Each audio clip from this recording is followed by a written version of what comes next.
जी जी बहुत बहुत शुक्रिया। आप सब बात कर सकते हैं वज़ीर आज़म पाकिस्तान से 05192249000 इस नंबर पे जो आपकी स्क्रीन पर भी आ रहा है। इससे कोई फ़र्क नहीं पड़ता कि आपका किसी भी पॉलिटिकल पार्टी से ताल्लुक़ है, आप भी कॉल कर सकते हैं, नून लीग के, पीपल्स पार्टी के, बल्कि मरियम अगर चाहें वो भी, बिलावल चाहें वो भी कॉल कर सकते हैं, लेकिन उन्हें एनआरओ नहीं मिलेगा। लेकिन हम अगले कॉलर से आप बात करते हैं। जी अस्सलाम वालेकुम। अस्सलाम वालेकुम। वालेकुम सलाम जी। मेरा सर आज फख्र से बुलंद हो गया। आपने कौम को ये बता दिया कि जो अवाम के नुमाइंदे होते हैं, जो शेर होते हैं, वो शेर शेर होता है। मुझे बहुत फख्र है आप पे, शाबाश। और मैं टीवी पे जब ये मनाजिर देख रही थी तो मुझे कोई हैरत नहीं हुई, यकीन करें मुझे बिल्कुल हैरत नहीं हुई, क्योंकि वो मिसाल तो आपने सुनी होगी ना, जब कहते हैं कि गीदड़ की जब मौत आती है तो वो शहर की तरफ भागता है। क्योंकि आपके दिन गिने हुए हैं। ये जो सिक्योरिटी के हिसार में आप आते जाते हैं, ये सिक्योरिटी भी आपसे अब वापस ले ली जाएगी इंशाल्लाह बहुत जल्द। तो आप इस सिक्योरिटी के बगैर ज़रा अवाम में निकल के देखें।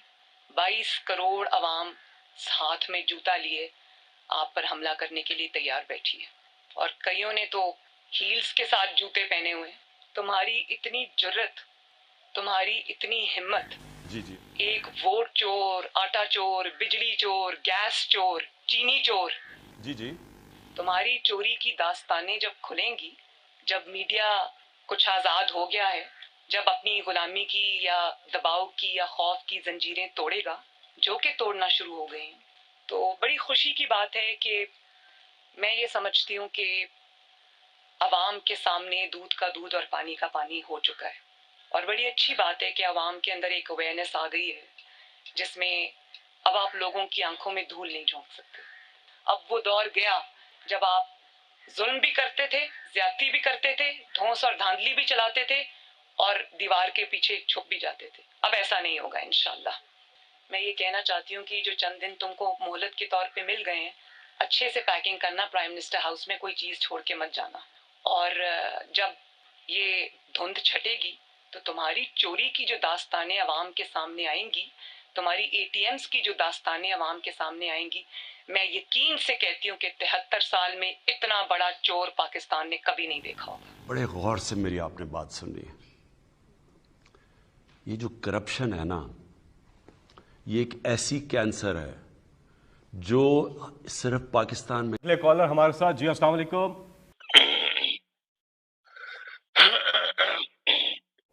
जी जी, कौन साहब कहाँ से बात कर रहे हैं आप? मुखातिब हैं इमरान खान साहब, वज़ीर आज़म।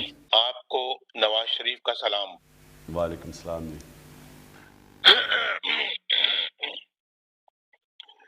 माफ कीजिए, मेरा गला मुसलसल खराब है कुछ दिनों से। अल्लाह ताला भी उन्हीं की मदद करता है जो अपनी मदद आप करते हैं।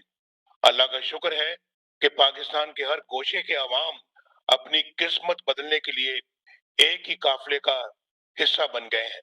मुझे अच्छी तरह अंदाजा है, महंगाई ने अवाम के लिए 2 वक्त की रोटी मुश्किल बना दी है। और सुना है चीनी एक तो 10 रुपए किलो हो गई है, आटा 70 रुपए किलो तक जा पहुंचा है, या शायद इससे भी ज्यादा। जी जी नान भाई हड़ताल कर रहे हैं कि रोटी 30 रुपए की बेचने की इजाजत दी जाए। चीनी, घी, दालों और सब्जियों की कीमतें आसमान पर पहुंच गई हैं, और दवाओं की कीमतें इतनी ज्यादा हो चुकी हैं कि दवाई के अखराजात के बाद घर वालों को समझ नहीं आती कि घर के बाकी अखराजात कैसे पूरे किए जाए। आज इस तरह के पाकिस्तान में हम रहते हैं, यानी ये मुल्क इस तरह का बना दिया गया है। आज किसान बदहाल है, ज़राअत तबाह, सनतें तबाह, कारोबार तबाह, रोजगार तबाह, पूरा मुल्क की तबाही के गड़े में उतार दिया गया है।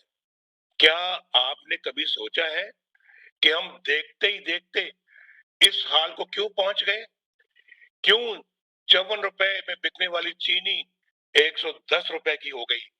क्यों आटा 35 रुपए से 70 रुपए किलो तक पहुंच गया है? और क्यों महंगाई बेकाबू हो गई और अच्छे खासे खाते पीते घराने والے لوگ آج مالی مشکلات کا شکار ہو گئے۔ بالکل آپ نے وہ بات کی جو کہ آپ یقین کریں کہ اب تک ہماری صرف اور صرف کانسنٹریشن اگر باقی ساری چیزیں ایک طرف ہیں تو مہنگائی ایک طرف ہے، اور مہنگائی کے اندر آپ نے تھوڑا سا سمجھنا ہے، کیونکہ مہنگائی تو کئی چیزوں کی ہے نا، کئی چیزوں کی مہنگائی ایسی ہے جو کہ ہم ایڈمنسٹریشن کی وجہ سے ٹھیک کر سکتے ہیں۔ یہاں بیٹھے ہوئے ہیں مافیاز جو ذخیرہ اندوزی کر کے قیمتیں اوپر بڑھاتے ہیں، یہ مافیاز بیٹھے ہوئے تھوڑے سے لوگ ہیں، یہ سٹا کھیلتے ہیں۔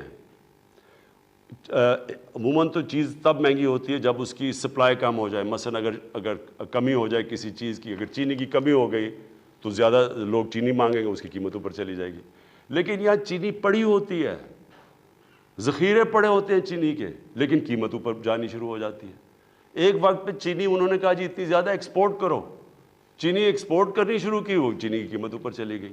سو اس کا کوئی کنیکشن نہیں ہے، یہ جان بوجھ کے مافیاز بیٹھے ہیں جن کے پیچھے پہلی دفعہ پاکستان میں ہم اب جا رہے ہیں۔ میں یہاں شہزاد اکبر کو بلایا ہوا ہے، یہ آپ کو اصل میں کیونکہ پوری انکوائری کی گئی اس کے اوپر، ایف آئی اے نے پوری اس کے اوپر انکوائری کر کے تو رپورٹ لے کے آئے کہ کس طرح آرٹیفیشلی چینی کی قیمت اوپر کی جاتی ہے، لوگوں کا بیچاروں کا خون چوسا جاتا ہے۔ تھوڑے سے لوگ ہیں جو کہ کیسے اربوں روپیہ بناتے ہیں اس سے۔ اور یہ آٹے کے اوپر بھی ہمیں جب اس کے اوپر بھی ایک رپورٹ ہے کہ کیسے وہاں بھی ذخیرہ اندوزی کر کے تو آٹے کی قیمت اوپر لے جائی جاتی ہے۔ تو یہ میں صرف آپ کو اس لیے بتا رہا ہوں، اس کے مختلف طریقے ہیں۔ گھبرانے کی آپ کو ضرورت اس لیے نہیں ہے کہ سارا وقت ہم اس کے اوپر کام کر رہے ہیں، یا تو ہمیں گورنمنٹ کو فکر نہ ہو اس کے اوپر سارا وقت ہم کوشش کر رہے ہیں کہ ہم یہ کنٹرول کریں۔ اس کے اوپر جو سب سے بڑی چیز ہم اب کرنے جا رہے ہیں، اس سال ایک پوری نئی ایگریکلچر کی ایک ریولوشنری پالیسی لے کے آ رہے ہیں، جس سے ہم نے اپنا سارا جو ایگریکلچر کا سیکٹر چینج کر دینا ہے۔ اس میں سے پہلے ہم انفارمیشن ٹیکنالوجی کا استعمال کر کے پہلے سے پتہ چل جائے گا کہ کون سے سیزن میں کس چیز کی کمی ہوتی ہے، تاکہ کسی قسم کی شارٹیج آگے سے نہ ہو، تاکہ شارٹیج کی وجہ سے قیمتیں اوپر نہ چلی جائیں۔ لیکن یہ میں آپ کو بتا دوں کہ اس کے اوپر پچھلے ایک سال سے یہ مختلف چیزیں کہ کیا وجہ ہے مہنگائی کے، اس کے اوپر پورا کام ہو رہا ہے، اور انشاءاللہ آپ کو ہم اس کے اوپر قابو پا کے دکھائیں گے انشاءاللہ۔